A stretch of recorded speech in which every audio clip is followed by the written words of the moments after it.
Entire country is debating Vande Mataram and the alleged disrespect that the Congress has shown towards it. In political circles, Vande Mataram is being treated as a song that was deprived of its due place by a conspiracy. Vande Mataram is one of the most beautiful songs sung in Ode to Mother India. But in this program, I have decided to focus on how Jana Gana Mana was adopted. Vande Mataram was written by Bankim Chandra Chattopadhyay and became a war cry for all the patriots in the country. The song has a soul, it evokes a beautiful emotion. Similarly, Jana Gana Mana was written by another great son of India. His name is Rabindranath Tagore. He penned Jana Gana Mana in 1911 and at the time of rendition, never thought it would go on to become the national anthem of the country. Song encompasses geography, demography, and history of the subcontinent. National anthem touches nationalism from a different angle. Let me take you through some unknown facets leading to the Constituent Assembly adopting it as a national anthem. Tagore in Tatsubodhini Patrika went on to describe the song, national anthem, Jana Gana Mana, as a Brahma Sangeet. In 1941, Nehru requested Tagore to write a national anthem, and Tagore did not immediately refer to Jana Gana Mana as national anthem. In 1942, Subhas Chandra Bose, while inaugurating the Free India Centre in Europe, chose Jana Gana Mana as the national anthem. Much before it was adopted, Indian National Army started to sing it in Southeast Asia. First version under Bose's instruction were rendered by Mumtaz Hussain and Abid Hassan, and score was set by Ram Singh Thakur. Nehru, in Constituent Assembly on 25th August 1948, said, the question of national anthem, tune to be played by orchestra and bands became urgent for us after 1947 as countries wherever India was recognized as an independent nation, they were asking for the anthem. Rajendra Prasad on 24 January 1950 announced inside Constituent Assembly that Vande Mataram will be honoured equally with Jana Gana Mana and shall have equal status. It was sung inside the house and Purnima Banerjee led the chorus. Subsequently, Nehru wrote, quote unquote, I have a feeling of satisfaction that I was partly responsible for this choice, not only because it is against national song, but also because it is a constant reminder to all our people of Rabindranath Tagore. On the other hand, Vande Mataram was written by Bankim Chandra Chattopadhyay in Sanskrit and Bengali, first published in his literary journal Bangadarshan on November 7, 1875. It included in his famous 1882 novel Anantumat. It became part of it. It was first sung in 1896 in Calcutta session of Congress. The song was used by patriots against the division of Bengal in 2 units. British banned it inside schools. Vande Mataram was integral to freedom struggle like DNA is to our body, whereas Jana Gana Mana arrived on scene through a different process. It was approved by the Act of Parliament. My question is very different. You cannot pit Jana Gana Mana against Vande Mataram. Both songs were written by the sons of India, great sons of India. Let me introduce not politicians, but historians. Hindol Sen Gupta, poet Professor Ashwini Kumar, and Professor Arup Chatterjee, author and a historian. Thank you all of you for joining me. And let me begin with Hindol. Hindol, Vande Mataram is being, or controversy is being casted in a sense that injustice has been done. So my question is different. Is contemporary politics subsuming history? And in this narrative of conversation, the role which Tagore played or Subhas Chandra role played in Jana Gana Mana, why is it being discounted? Well, let me just say that there is no matter what kind of politics you do, history will come into play. There is no politics without history. So, to keep history sacrosanct and suggest that it should not get into politics, I don't think that's perhaps possible. Certainly, it's not possible in a country like India, where at every turn of political conversation, there are aspects of history that are not, in some senses, things of the past, but they are very much alive in our contemporary conversations. Look, I mean, I think that the history about Vande Mataram is very, very clear.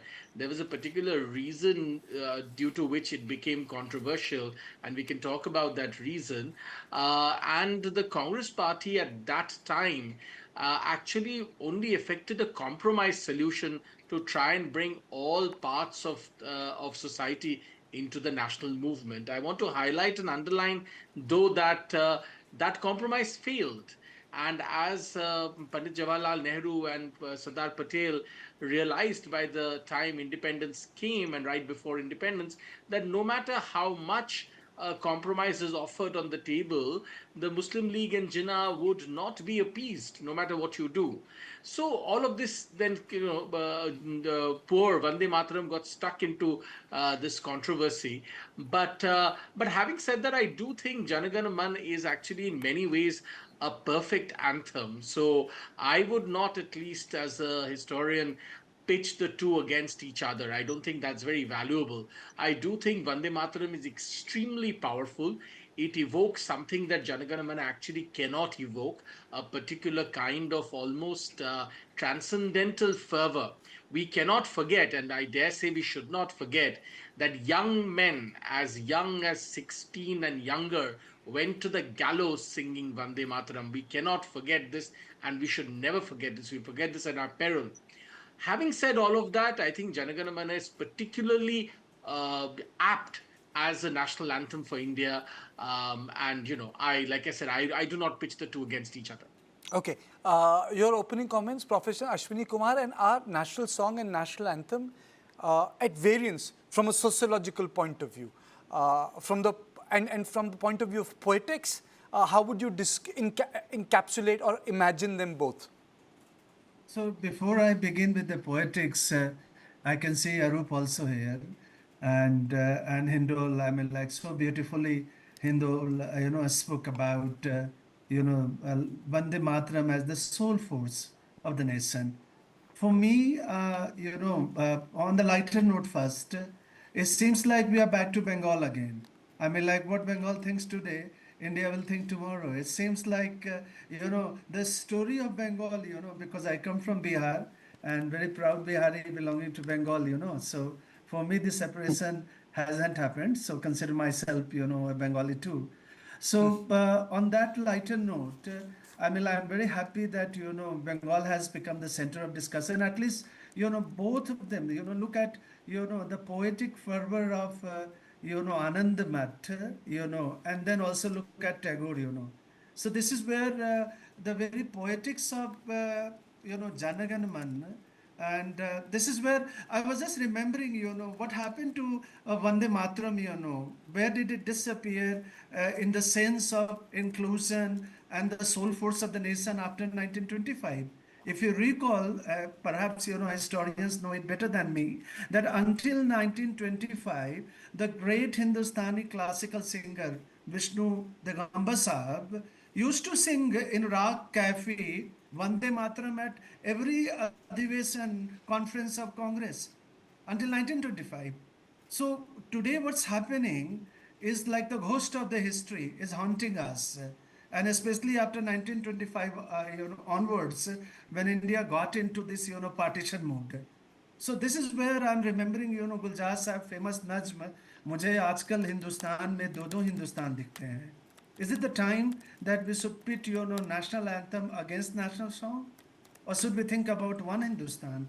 So in a larger historical context, the poetics of Vande Mataram, the poetics of national anthem Janagan remind us that the partition is still there, partition is unsettled, and the ghost of partition back. And this is where we need to rethink about two stanza, three stanza, and in fact Jangan Mangan is just one stanza. I mean, a historian must correct me that Tagore wrote 5 stanzas.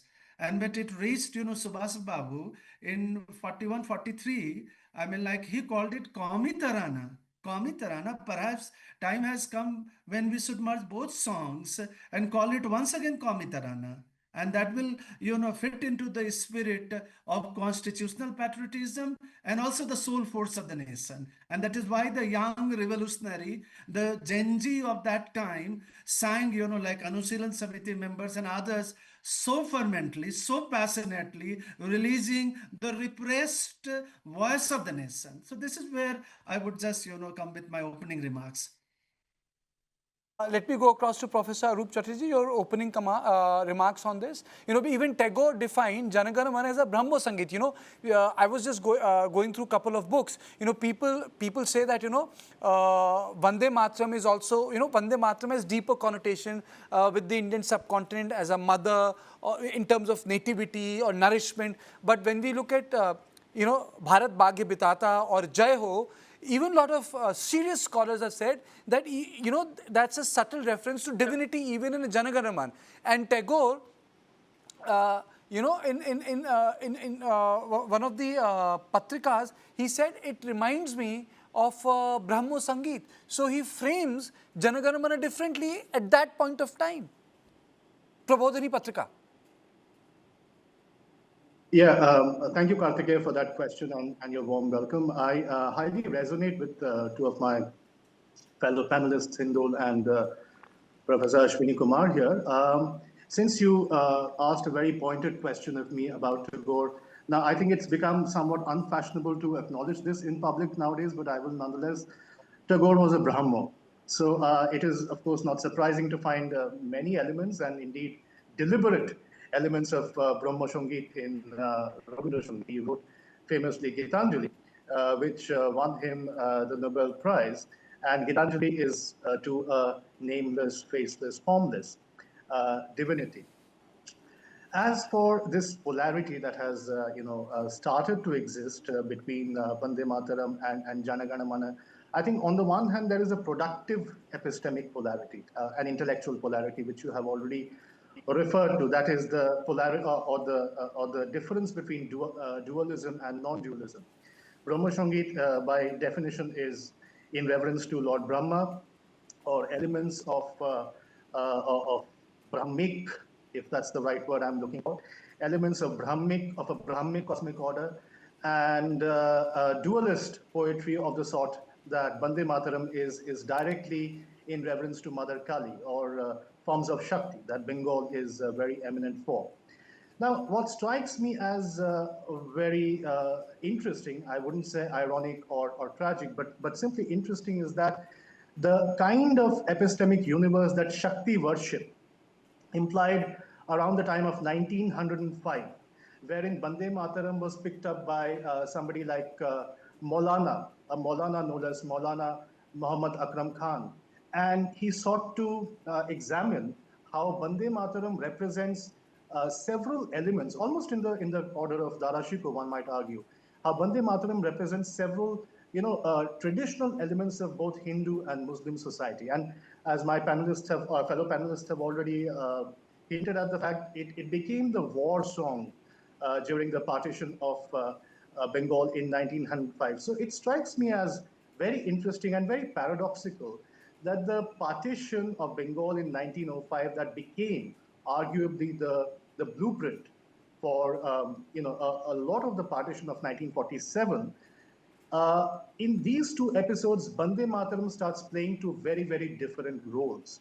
Now, whether that is a natural process of evolution, I really doubt, because as far back as 1937, Pandit Nehru is writing letters to Rajendra Babu, Netaji Subhash Bose, and in a letter to Bose, he particularly reveals that he's been reading translations of Anandamath, and just goes to show the kind of scholarly commitment that the man had. And he's reading these translations to ascertain the true values that a critic of Vande Mataram might ascribe to that song, placing it in the context of the novel, which was not the original habitation of the song.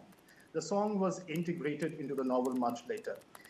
And Nehru says that it is my speculation that there are, of course, newsensical elements from the separatists who are trying to create unnecessary ruckus around Bande Mataram, particularly, he was referring to Jinnah here, and that goes to show that even Nehru was very serious about Bande Mataram in 1948. He does not leave any room for doubt. He says that no doubt Bande Mataram is the preeminent national song of India. He says that's in the Constituent Assembly. And just a year before that, around 15th or 14th August rather, 11 p.m., Sucheta Kriplani ji sings Bande Mataram. And you know who's recommended her to sing that? It is Pandit Nehru, who during this organization of whatever is going to happen on the 14th and 15th of August, he's written a week before that to Rajendra Prasad Babu saying that let Sucheta Kriplani sing Vande Mataram followed by Jana Gana Mana. So I'm very curious to understand what would be the future of this career of polarity between Vande Mataram and Jana Gana Mana.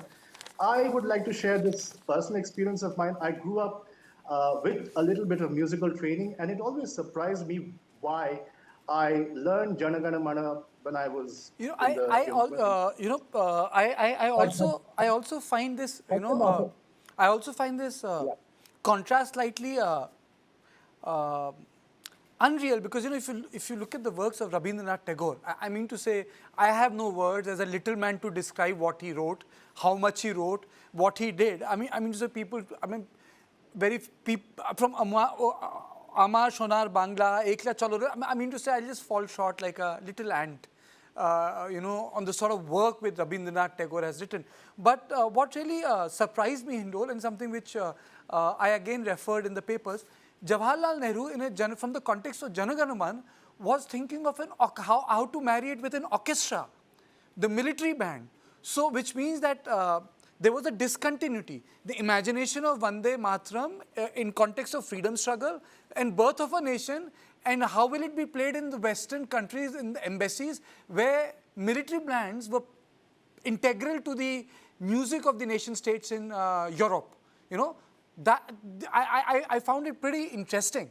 And those were his words in the, in his letter. And in 1948, if I'm not wrong, it was played in UN, even before it got adopted, because people were saying, "Chanai kya?" I mean, there's obviously a historical context to this. Pandit Nehru is the quintessential internationalist in the trinity, in some senses, that won us freedom. And I'm, of course, talking about Gandhi, Patel, and Nehru. And Nehru, among them, is one person who's constantly thinking about India's positionality in the world space, and also about nitty-gritties about India's positionality, like you mentioned, about whether something fits into an army band orchestra or not, and so on and so forth. And Nehru imbibes all of these ideas, of course, and this way of thinking from his, from his upbringing, from his education, from his way of looking at the world, and so on and so forth. I think this part about it being a good fit as a military orchestral, a song, so to speak, is really an instrumentalized way of thinking. I mean, I don't think we should read anything deeper into this, but for the fact that Nehru's saying, well, here we are in a sort of, at that time still, a sort of Anglo-Saxon dominated world in some senses. There are, roles that a newly independent India has to play. It has found space not only in the bigger committee of nations, but also, if you will, Kartikeya, smaller committees of nations, so to speak, which is where all this performative aspects come into play. I'm actually far more worried and far more, and I would worry about this idea that a compromise that, and my fellow panelists mentioned this, a compromise that was attempted before independence to assuage and appease a constituency, so to speak. In some senses, that conversation seems to have never ended, and it's going on even in 2026. The reference made to the first partition of Bengal in this aspect is particularly valuable, I think, and I thank my fellow colleague who mentioned it on the panel, because please remember, the transcendental aspect, the transcendental patriotic aspect of this song, Vande Mataram, had been going on in the larger consciousness, certainly of Bengal, but also I think in many parts of India since that time.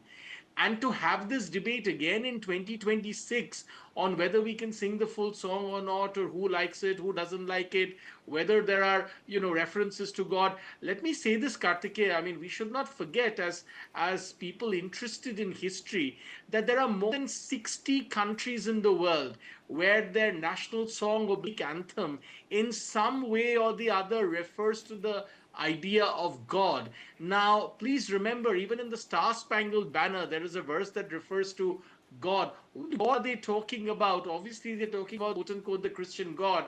And it's not a problem for anyone in the US or in various other countries where such songs have references to the divine or to divinity. But in our country, somehow we get constantly mired with this. I think this is extremely reductive. And for anybody who feels that, somehow they're being deeply insulted because there's a reference to a divinity in a song that, where, like I said, I mean, very, very young people in our country, I would say almost children, had the courage to go to the gallows of the colonial state with the song in their lips and in their heart. If we cannot, we don't find it in our hearts to respect that, and like the Samajwadi Party MLA once did in Uttar Pradesh, walk out saying, I cannot accept this, then, I mean, I'm sorry to say that this is truly fatal for the future of our country. This kind of thought, I don't think, should be encouraged. I think we should all look beyond such narrow ideas and look to larger aspects. I never comment on individual political parties. I'm not here to comment on why this party did this or that party that did that. I'm not interested. But as individuals, as Indians, we must have the courage and indeed the conviction to look beyond such issues. It's been way too long. We can't be discussing this again in 2026. Okay, Professor Ashwini Kumar, there is also one aspect, because Hindol has spoken in great detail on this. I'm not going to come out of this conversation. There is always an honor clause in this entire two stanza controversy. It does not specify it. And it doesn't specify it. Whether you should be singing 3 stanzas, 4 stanzas, 5 stanzas, 1 stanza. Did you notice that, sir? Yeah, I did notice, and this is very interesting. This is very interesting that the Vande Mataram. I mean, like, how many stanzas? So for me, patriotism is not a quarter patriotism, or like pint, or like half patriotism. Yes. Either there is patriotism, like Tagore said, and I am sharing with the fellow panelists here that it's really paradoxical. A Derridian aporia, I'm using a heavy academic term, deconstructionist, in the sense that, imagine, that Tagore composing music for, Jana Gana Vande Mataram. So in that sense, if you look at, Tagore was opposed to nationalism as an ideology and an instrument of power. So both these poems are actually, maybe, nationalists won't like me, but, patriots would love us, because both these songs are patriotic songs, because this is the soul force of the nation. And interestingly, in the constitutional and legal universe, I was mentioning today, this morning with you also, that it's very interesting that the Swansea Committee drafted, list of fundamental duties. In the first duty, there is a reference to respecting national anthem, but not national song. Even in this, amendment to the Act, National Honor Act, there is no that kind of parity. You see that the journey of these two poems are actually the journey of the nation. And this is where we have to be careful that if, the ghost of partition continues, and if we start thinking about separatism and also fundamentalism of a different kind, where mere reference to, I'm just, trying to point out in terms of what I call Nirguniya and Saguniya. See, Janagan Mangan is Nirgun song, and Vande Mataram is a Sagun song. If you go by our mythic Bhakti traditions, you can see how Bhakti tradition is being reflected in these two songs. So let us respect these two streams, poetic streams, and the soul of the nation in terms of both Nirgunya and Sagunya. There is no conflict here. There is no controversy here. Whether we sing two stanzas or we sing the whole Okay. song, Okay, let me there is let no me let me controversy. reverse it. Let me ask this question to Professor Arup Chatterjee, sir. In terms of historicity, why do you think Bose, Subhas Chandra Bose went for Jana Gana Mana, and at that point of time when Nehru wrote a letter to Rabindranath Tagore ji, why wasn't he so certain and sure on the Jana Gana Mana as the national anthem? You know, there was no immediate reply because the song had already been written, and then subsequently he passed away. So that why is the, what is your assessment of that, you know, that sort of a position? No one talks about it, and I find it very, very amusing that these two great people are outside the conversation of Vande Mataram and Jana Gana Mana. Rabindranath Tagore and Subhas Chandra Bose. It gets reduced to 2 or 3 people and the debates in Constituent Assembly, and it finishes, you know. Yeah, so thank you for the question. It's like going slightly backwards. We haven't mentioned it today, although it is relatively well known now, that it was Rabindranath Tagore who first, or one of the first famous people who gave a rendition of Vande Mataram back in 1895. It was set to the current Professor, I think there's a bit of a 1980. there's a network issue. Hindol, can you take this question? There's a network issue with Arup. I think, I think we cannot have this conversation without talking about Subhash Chandra Bose and Rabindranath Tagore, for the simple reason that, remember, Subhash Chandra Bose indeed was a great proponent of Jana Gana Mana, and also the fact that he was one of the people who supported the fact that, to a degree, the compromise arrived at on Vande Mataram should be, some senses carried forward, because people within his forge, so to speak, had actually also raised some questions about its applicability. I mean, we cannot deny this, nor should we try to erase this, right? As far as Tagore is concerned, I think, look, Tagore is a Brahmo, as has been mentioned in this program also, and much of what he is writing, I mean, if you look at what the oeuvre of Tagore, for instance, I mean, you cannot listen to Jana Gana Mana and not think of Ananda Loke, Mongola Loki, just as an example. This idea that there is this pervading force around the universe which sort of is lifting all boats, so to speak. So, I mean, this is impossible to ignore. I mean, and Tagore's influence as a humanist is impossible to ignore. However, I want to point out that when the partition of Bengal happened, Tagore was one of the people who was truly saddened by the partition of Bengal. And this has, should be underlined. So when we have this conversation, and Vande Mataram was very much part of the of the sort of language and the grammar that were of resistance to the partition of Bengal. So therefore, to suggest that, Tagore is on one side of this debate with Netaji Subhash Chandra Bose and somebody else is on the other side of this debate, I don't think is a very accurate picture. I think the picture is far more complicated. Okay, and closing comments from Professor Ashwini Kumar. If there has to be a poem on Vande Mataram, what will that poem be, sir? I mean, like I will go back to none other than Subhas Babu. He said that Subh Sukh Chan. Remember in Hindustani he said, and they sang. INS sang in Shubh Sukh Chan ki barkha barse, Bharat bhagya hai jaga, Punjab Sindh Gujarat Maratha Dravin Utkal Banga. Time has come. We need to adopt Hindustani. We need to think with more inclusivity. And both these songs should become part of our national consciousness and also unconsciousness. This is where there will be no politics, no controversy.